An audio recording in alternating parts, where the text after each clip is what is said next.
Israel एक एक कर अपने दुश्मनों को ढेर कर रहा है। पहले हमास चीफ रहे इस्माइल हानिया को रास्ते से हटाया, फिर हिजबुल्लाह चीफ हसन नसरुल्लाह को हमले में मार दिया और अब नए हमास चीफ याहिया सिनवार को भी हमले में मार दिया है।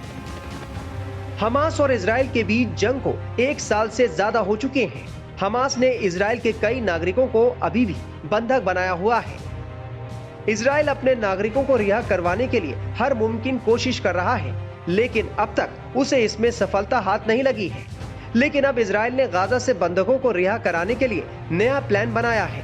पिछले 1 साल से इजराइल सैन्य अभियानों से अपने बंधकों को रिहा नहीं करा पाया है, लेकिन अब इस प्लान से इजराइल को उम्मीद है कि वो अपने कुछ बंधकों को तो रिहा करा ही सकता है।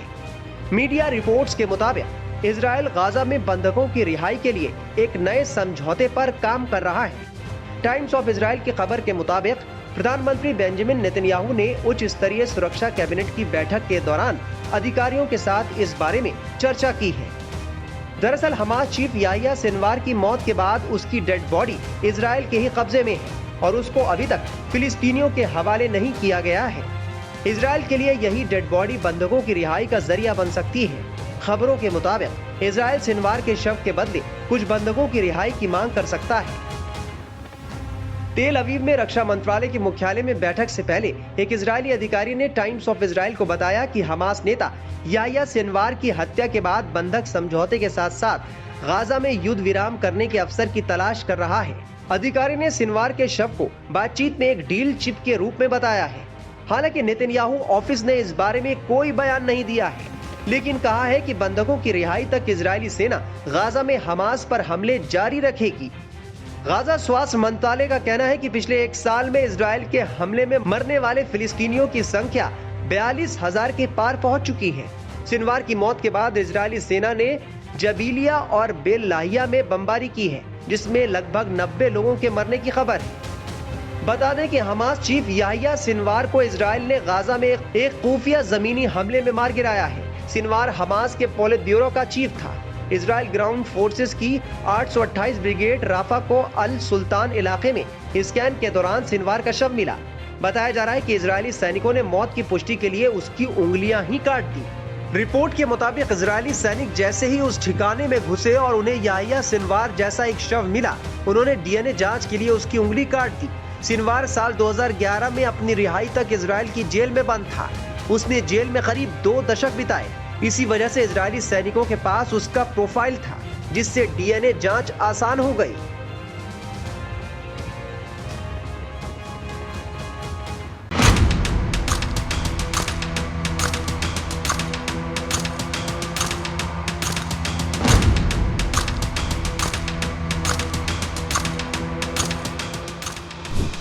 इजराइल लगातार एक के बाद एक बड़े हमले कर रहा है। इस बीच इजराइल ने हिजबुल्लाह पर बड़ा हमला कर दिया है। इजरायली वायुसेना लगातार हिजबुल्लाह के ठिकानों पर एयर स्ट्राइक कर रही है। इजराइल ने अब हिजबुल्लाह की कमर तोड़ने का नया तरीका जो अपना लिया है। दरअसल इजरायली सेना ने टारगेटेड इंटेलिजेंस बेस्ड हमले से हिजबुल्लाह के बैंकों को निशाना बनाया। आईडीएफ ने बैरूत, दक्षिणी लेबनान और लेबनानी क्षेत्र के भीतरी इलाकों में हिजबुल्लाह के आर्थिक केंद्रों को तहस नहस कर दिया है। आईडीएफ ने कहा कि हिजबुल्लाह के जिन ठिकानों पर हमले किए गए हैं, उनका इस्तेमाल लेबनानी ग्रुप अपनी आर्थिक गतिविधियों के लिए कर रहा था। आईडीएफ ने बताया कि पैसा अल-कर्द अल-हसन एसोसिएशन द्वारा जमा किया गया था, जो हिजबुल्लाह की आतंकी गतिविधियों को सीधे तौर पर फंड करता है, जिसमें हथियारों की खरीद और हिजबुल्लाह की सैन्य शाखा के कार्यालयों को भुगतान भी शामिल है। हिजबुल्लाह ने अपनी शाखाओं में अरबों डॉलर जमा कर रखे हैं, जिसमें आतंकवादी संगठन के नाम पर सीधे जमा किया गया पैसा भी शामिल है। हिजबुल्लाह के ठिकानों पर बड़ा हमला किया गया है।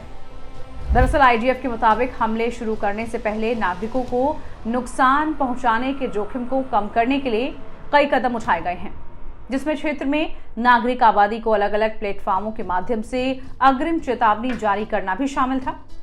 ये हमले हिजबुल्लाह के आतंकी ढांचे, उसकी सैन्य क्षमताओं को कमजोर करने के लिए आईडीएफ के चल रही कोशिशों का ही एक हिस्सा है।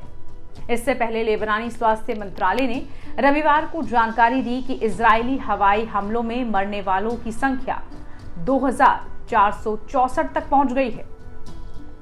वहीं 11,530 लोग घायल हुए हैं। मंत्रालय ने रविवार को बताया कि अकेले शनिवार को इजरायली हमलों में 16 लोग मारे गए, 69 लोग घायल भी हुए हैं।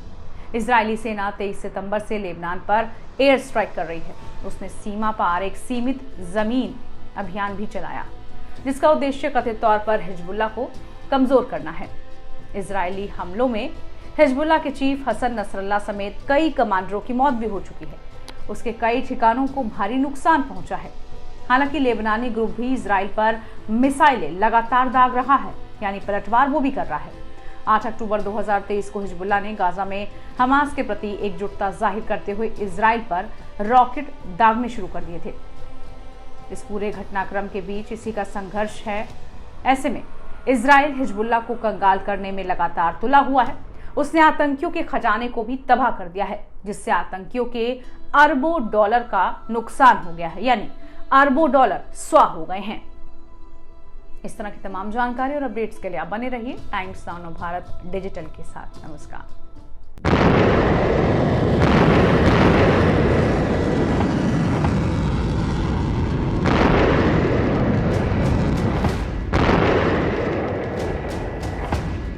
इजराइल ने हाल ही में हिजबुल्लाह चीफ हसन नसरुल्लाह को एक एयर स्ट्राइक में मार दिया था। इजराइल के इस कदम के बाद से ही ईरान इजराइल पर भड़का हुआ था। ईरान ने इजराइल पर सैकड़ों मिसाइलों से हमला बोला था। हालांकि इजराइल के मिसाइल डिफेंस सिस्टम ने काफी हद तक इस मिसाइल हमले को नाकाम कर दिया था।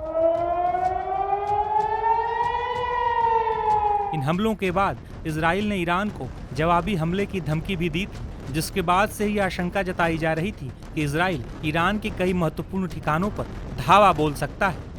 इस बीच एक चौंकाने वाली जानकारी सामने आई है। दरअसल ईरान पर इजरायली हमले के सीक्रेट प्लान से जुड़े कई दस्तावेज लीक हो गए हैं। रिपोर्ट्स के मुताबिक 2 अत्यधिक खुफिया दस्तावेज अमेरिका में लीक हुए हैं, जिसमें कथित तौर पर ईरान पर संभावित हमले के लिए इजराइल की सैन्य तैयारियों का खुलासा किया गया है। इस खुफिया जानकारी के लीक होने के बाद से ही अमेरिका में खलबली मची हुई है। खुफिया जानकारी लीक होने के बाद अमेरिकी अधिकारी इसकी जांच में जुटे हैं कि जो जानकारी अमेरिका और 5 आइज सहयोगी देश ऑस्ट्रेलिया, कनाडा, न्यूजीलैंड और ब्रिटेन के पास होनी चाहिए, आखिर वो लीक कैसे हुए और किसने उन्हें ईरान से जुड़े एक टेलीग्राम अकाउंट पर शेयर किया। इजरायली हमले की खुफिया जानकारी लीक होने की जांच में FBI भी शामिल हो सकती है। बता दें कि अमेरिका और इजराइल काफी करीबी सहयोगी देश माने जाते हैं। अमेरिका कई मोर्चों पर इजराइल की मदद करता आया है। अमेरिका में बड़ी संख्या में यहूदी रहते हैं। इस वजह से भी अमेरिकी प्रशासन इस खुफिया जानकारी के लीक होने से चिंतित है। बता दें कि ईरान पर इजरायली हमले का सीक्रेट प्लान भले ही लीक हो गया हो, लेकिन इजराइल अभी भी हमास और हिजबुल्लाह के खिलाफ कहर बरपा रहा है। गौरतलब है कि पिछले साल 7 अक्टूबर को इजराइल पर हुए हमले का मास्टरमाइंड यहवा सिनवार को माना जाता था। सिनवार गाजा के लादेन के नाम से मशहूर था और इजराइल का बड़ा दुश्मन था। हालांकि अब इजराइल ने यहवा सिनवार को भी मार गिराया है। बता दें कि बीते 16 अक्टूबर को इजरायली डिफेंस फोर्स यानी IDF की एक ब्रिगेड ने गश्त के दौरान सिनवार को मार गिराया। मीडिया रिपोर्ट्स के मुताबिक हमास के लड़ाकों ने इजरायली सैनिकों से बचने की कोशिश की थी। हालांकि इजरायली सेना काफी करीब आ गई और हमास के लड़ाकों को देख लिया। इस दौरान इजरायली सैनिकों ने जबरदस्त गोलीबारी की। इसके कुछ देर बाद इजरायली सैनिकों ने ड्रोन को स्थिति का जायजा लेने के लिए भेजा, जिसके बाद दिखा कि एक व्यक्ति सोफे पर बैठा हुआ है और उसने अपने चेहरे पर स्कार्फ बांध रखा था। जब ड्रोन उस व्यक्ति के नजदीक पहुंचा, वो एक डंडा फेंकता हुआ नजर आया, जिसके बाद इजरायली सैनिकों ने बिल्डिंग को निशाना बनाकर टैंक से गोला दाग दिया। जिसके बाद ये सामने आया कि घायल हालत में सोफे पर बैठा शख्स हमास का राजनीतिक प्रमुख याह्या सिनवार था।